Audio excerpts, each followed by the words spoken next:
Campground. Toorale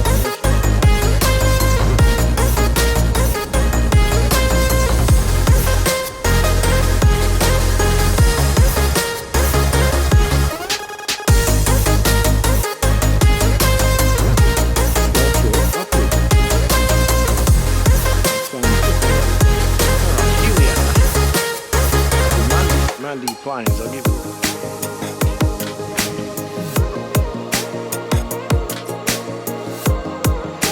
So there's your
Sorry Pete from WA Camping Adventures. We like shortcut.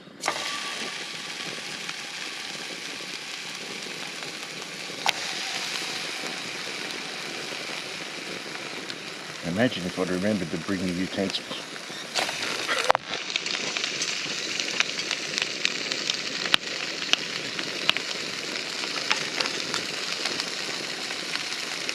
Dumbass I am.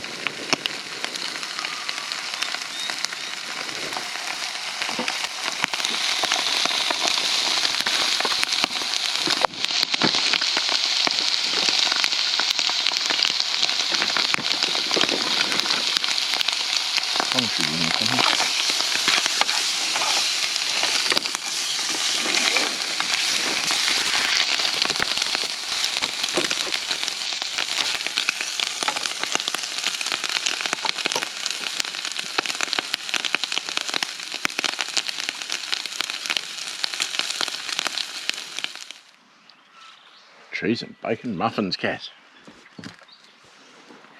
Delicious. Forgot the eggs, didn't I? You did the shopping. I know, dumbass.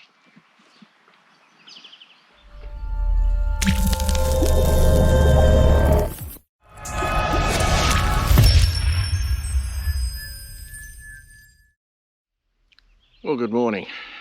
Day 4. Down at the Darling River Camp this morning. As you've just seen, we've had brekkie. This is what camp looks like. Kaz is just cleaning up for me. So, yeah, we made use of the table that was here. I'll just give you a look in the morning, the daylight, as to what this river looks like with a bit more sun on it. It's pretty nice. Now obviously it's still very flooded compared to how it would normally be, but it's It's a pretty impressive body of water, there's no doubt about it. And this is a cracker of a camp spot, really is. So Kaz and I really enjoyed this little area here. We're heading out again after we pack up camp this morning, but it's not bad at all. So if you're travelling between Burke and Louth, maybe go to the north side of the Darling and come in here to Toorale National Park and give this one a look, because it's in my opinion, if you're going to go between here or Gundabooka just for the campsite, I'd go here. It's just my opinion. I just like this site better than the ones we've stayed at in Gundabooka before. Alright, we're going to keep venturing on across the course of a day, and we'll catch up with you a little bit later. Well, just leaving the campsite at Darling River Campground in the Toorale National Park. We're still in the Toorale National Park. There's a bit to see in here yet, we think, so we're going to follow Darling River Drive around. It's a loop road. Let's see what we can see in here. So that's where we're going now, and show you what we can. Big Rocks picnic areas in 1k. I missed what the other sign was, but there'll be more signs. It's pretty well signposted so far, this park. So we'll show you what we can when we get there. That Darling River Campground is the only designated campground in this national park. The rest are day use and picnic areas. So we'll see what we can find around here and have a look at them. Well, literally maybe a kilometre away from the campground, maybe k and a half, you come to a picnic area which is called Big Rock Picnic Area. Now I'm really not sure why, because I can't see any big rocks. So it's a day use picnic area. Yeah, I'm intrigued as to day use picnic area, because it's 40 k's from bloody anywhere. Do you need to drive out 40 k's to go for a picnic on the river? I don't know, but anyway, here's a national park with a day use picnic area. It's got picnic tables and another nice view of the river, and a signboard saying life like an emu drumming. Okay, so lots of nice picnic areas, a few signboards, and another view of the river. We'll give you a look at that. Here's a big river here. What you can't see at the moment is actually the weir. The weir? The weir, yeah. The weir. There's a weir here, is there? Yeah, that's what you're supposed to be looking at. Ah. Right, so normally the big rock is a weir. Okay. But in these times of after recent flooding and continued flooding, you can't see it. Okay, fair enough. Karen looked that up while I was wandering around. So that's not far from the campground at all. So we'll move on to what we can see next. It does have a toilet here, of course, so that's good. All right, we'll show you more soon.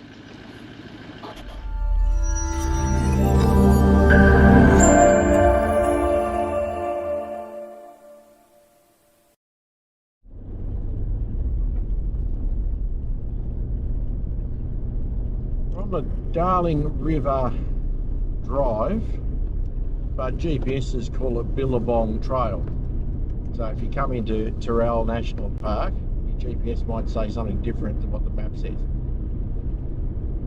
After doing those, the campground and the picnic area, we turn left and continue around this loop. It looks like not much else to see on this loop until we get back to the main road again and head down to the homestead. But this is what the area it looks like. It's just flat, grassy floodplains, or fairly grassy. Kangaroos bounding way to the left. I'm pretty sure you guys wouldn't have seen on camera. We've seen plenty of roos. There's a few more up in front of us. Maybe it's out of shot too. It's a GoPro, guys. They're not that good at seeing in the distance. But anyway, this is what you're looking at. Just semi-arid flat lands in a national park.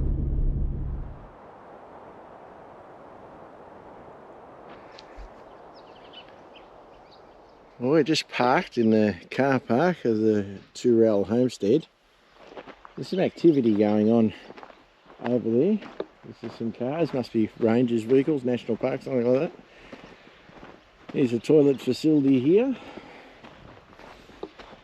And we'll come down here and read the signs and go for a walk around.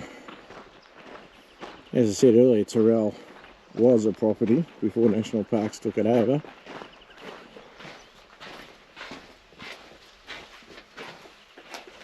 Welcome to Yarra Mara, meaning tree, Yarra, and hand, Mara. There you go. So here's all your info about Sir Samuel McCourty, Matthew Robertson, Thomas Vincent, and there's lots of stuff on this. I imagine it's all findable on the interweb. 1856, first tender. Oh, there you go. First tender for Tyrel land purchased in 1856. 1860, Bogan River Company. 1871, Sir Samuel Wilson. It goes into the 1900s and stuff. So, yeah. We'll go and see what we could look at as we go. So some sheds. We might head off in the direction of the sheds first. Let's see what's in there. Well, this looks like a wool classing section or something like that.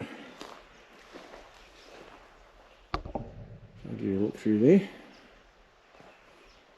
It's all fenced off for its own protection. Got another shed here. So probably in all that information that Karen's taken a photo of, it'll probably tell you this was a wool property or something, sheep property. Another old shed. Not much going on in that one.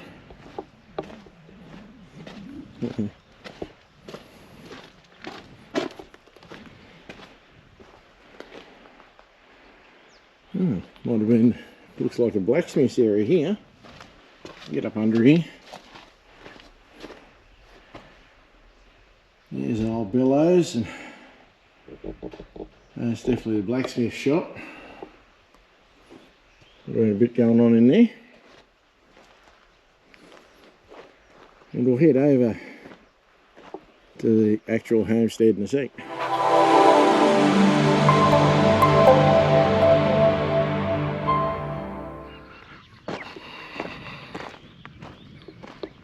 Wandering up towards the homestead from the sheds is this impressive looking timber and metal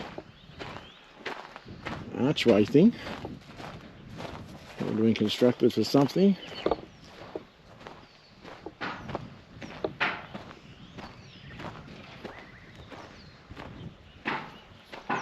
Bit of signage. Tell you what the main buildings are around the house and so on.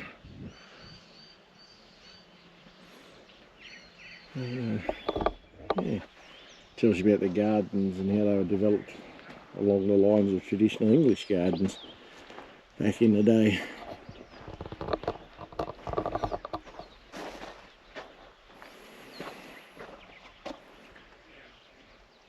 Jack of all trades. I guess they would have had to do everything out here, wouldn't they?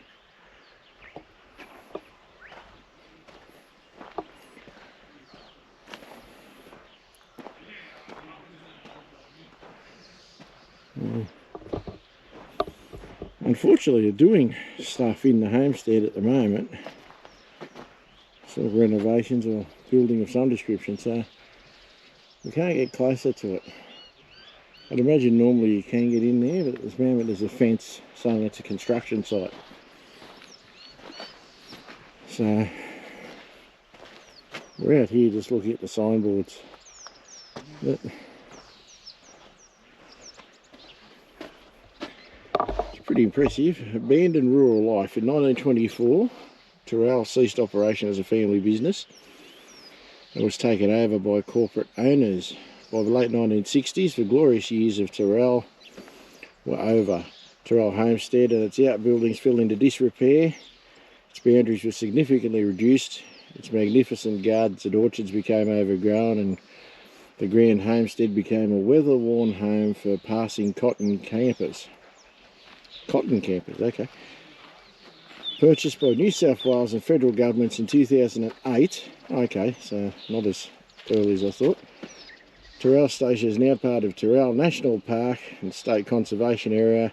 New South Wales National Parks and Wildlife Service manage, care and protect significant history and heritage values of Toorale Station for us to enjoy. So yeah, so under normal circumstances you can wander up in towards the house there and have a closer look, but obviously they're fixing it, so that's cool. Be better for us to look at as we go. Yeah, so that's one of the rooms in disrepair in 2002. 2012, there you go. So yeah, so they're fixing it up, so perhaps when you get out here at a later date it'll be in better nick for everybody to go and have a look at. Now we're going to go out through the arched window because we came in through the square window. It's very playful, isn't it? Right, that'll do for now.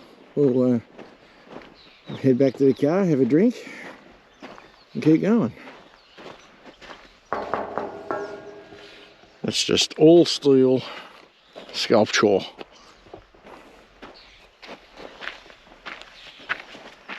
It's sculptural.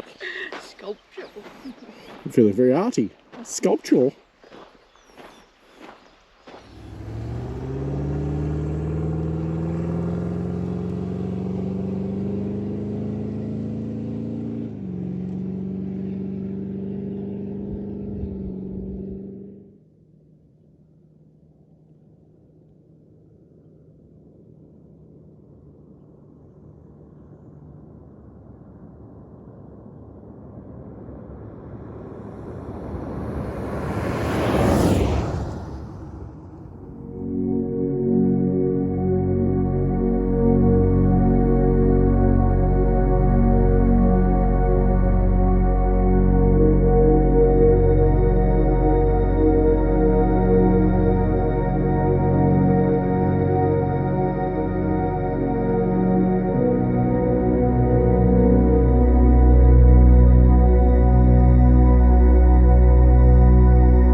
Concrete causeway in the Toorale National Park. It's not very deep, obviously. It has been. But it's been a lot more water than this, so yeah, it's interesting. still suffering the effects of those big rain conditions that were up in Queensland and a lot of New South Wales not long ago. You can see the water's been way up past there. No, I'm not going to do one of those outback shots of me roaring through the causeway at 100 mile an hour with the water flying off the truck. I'm just not, okay?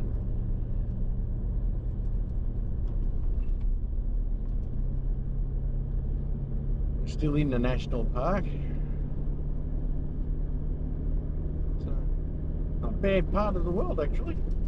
Quite liking it out here.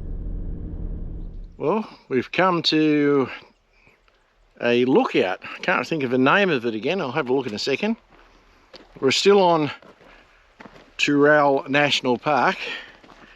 We're going to do the climb up to the lookout. It's a bit warm, but anyway, we're in outback New South Wales. So warm you'd expect. So it shouldn't be a huge walk. The car park was only very short. What's the name for a lookout? We saw it down the bottom. Mount Taloia or Talola. There you go. So I'll go and have a wander up there and see what there is to see. And we'll show you when we get there. I don't think we'll show you the walk because it's just a walk like this. There you go, just up there. Rocks. So we'll show you that in a moment. We've made it at the top of this bloody mountain that I've forgotten the name of again. And this is the lookout. Now it's only 145 metres. But when the rest of the land around you is so bloody flat, then this little bump is quite big. There is a little bit more of the mountain that you can go up to. Further up there, but there's not a lot of point. This is the main lookout, so that's what we're doing. We're looking out.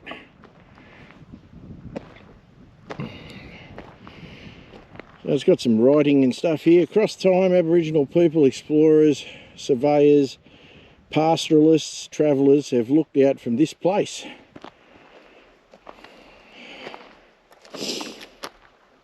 Survey mark. There should be a trig up here somewhere, I don't know where. So it's just lots and lots of sorted writing to tell you all about it.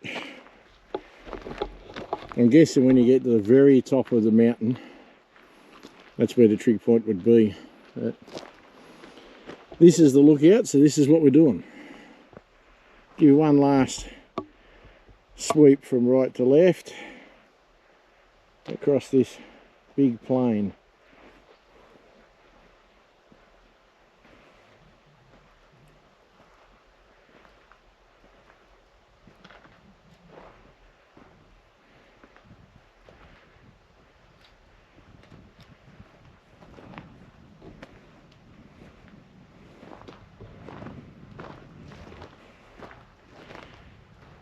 Here in the Australian bush we find a Karen creature.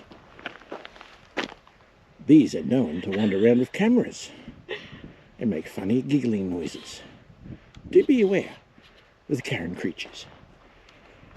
Don't upset them. They can be very violent indeed.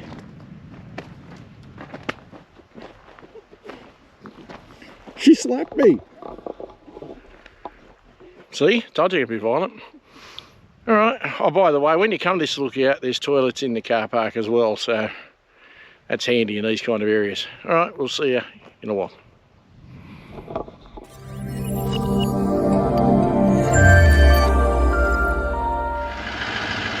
Excuse the car in the background, guys, it's 31 degrees, so the air's still on. We're in Louth on the Darling River. So we found another one of these signs. It says that we are here. That's where we are. So it just tells you that the port established at Louth was critical to the pastoral empire of Samuel McCoy his empire was comprised of Toorale and Dunlop stations, which together consisted of 2 million acres and were responsible for the shearing of 500,000 sheep during the 1880s. The sheds, then at the forefront of technology, were the first to use electricity in the shearing process. Today the village has a population of about 40 people and is most famous for its annual horse race meeting, which attracts thousands of visitors from all over Australia.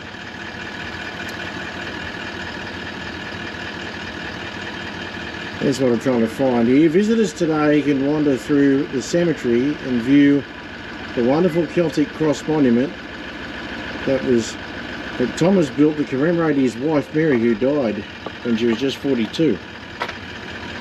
And that'll be okay. I'm just trying to find out where the cemetery is. It's not on that sign. Here's another one of these signposts that shows you Louth and life on the Darling and so on. So we are making our way slowly along the Darling. It's good fun. And we're in no rush. So it's just another survey sign. It's not a real big place, Louth. It's only 99 k's from Burke, the shorter way. 92 to Tilpa, Cobar's 132, so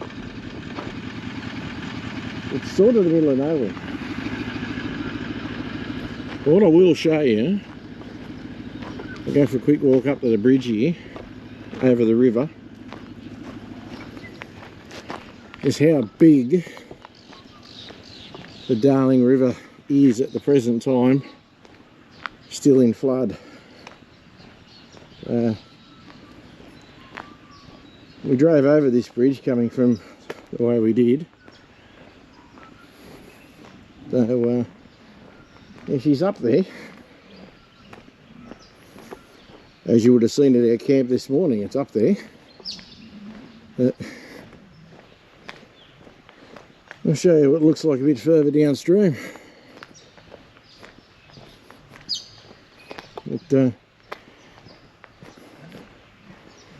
still well over its banks in a lot of places. Now, as you can see by that, there's actually tracks, vehicle tracks driving around in those areas. That's underwater. So it's well up.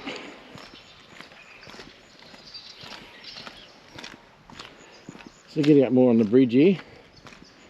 It's not what you call a huge amount of traffic in Louth, so I reckon I'm pretty safe walking on the road bridge.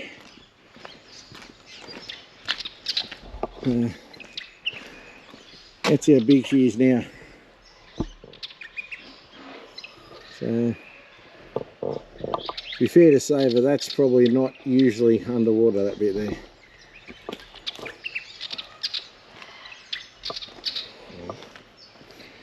So she's a big river at the best of times, the Darling. But it's even bigger now. Nice look downstream for you. Alright. I'm going to go and try and find the cemetery, so you look at the Celtic cross. And by then, maybe, by the time we've done that, the pub will be open. There's a sign on the pub saying it opens at 1. If the pub opens at 1, if they're doing meals, we'll have meals. If not, well, we'll continue our way out of town. We'll have lunch out the back of the car or something. Alright, we'll see you, hopefully, at the cemetery.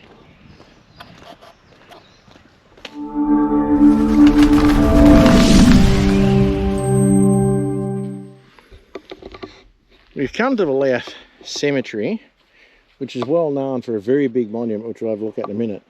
The first thing you see as you get here is in memory of those who lie in unmarked graves. Now obviously they found who lies here, but didn't know who were who, so they made that plaque and put that there. So That's pretty cool in itself.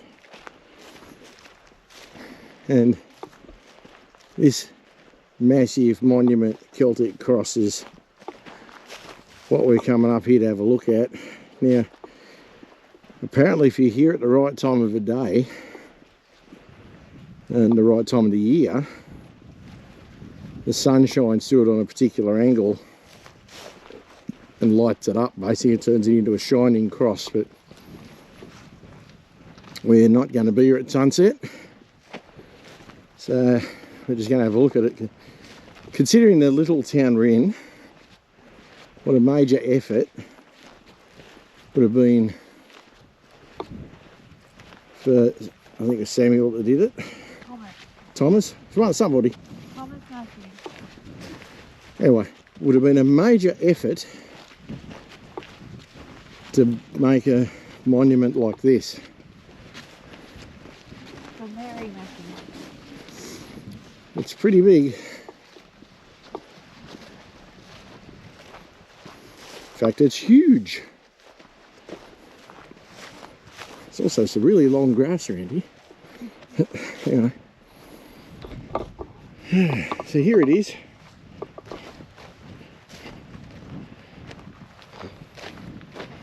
It's a pretty impressive monument.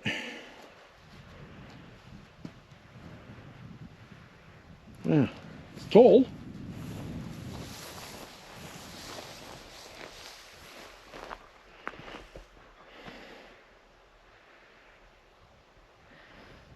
Very tall. And here's the writing on it. Of course the sun's on the wrong side, guys. Sorry about that. Sacred to the memory of Mary Matthews, the wife of Thomas A. Matthews of Louth, who departed this life August 15th, 1868, aged 42. Dearly beloved by all who knew her, a virtuous wife and indulgent mother, may she rest in peace. 42 years old in 1868. So that's a pretty impressive monument. When you look at that, it's in really good nick. So it's a pretty good stone indeed. That's pretty well the most famous grave in Louth, so we probably won't spend much more time digging around here, but it's certainly something. Oh, here we are, dear. We are. Shindies at Louth. Cheers. Shindies at Louth. Hello there. Thank you. Well, that brings us to the end for this week, guys. I hope you enjoyed it. As you can see, we finished up in Louth. That's not where we spent that night, but the video is getting a bit long, so you can see what happens next week. Alright guys, hope you enjoyed this one. If you did, put a like on it, helps the channel.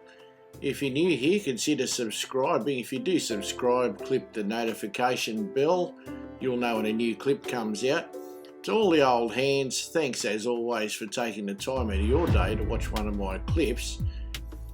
And take it easy, just get out there, enjoy the bush, and at the end here you can see a clip of our current trip, and the final photo is what I looked like in 2005 in the same spot. All the best guys, we will see you next week. Cheers for now from Steve and Kaz at Bud Duck's 4-Wheel Drive Touring.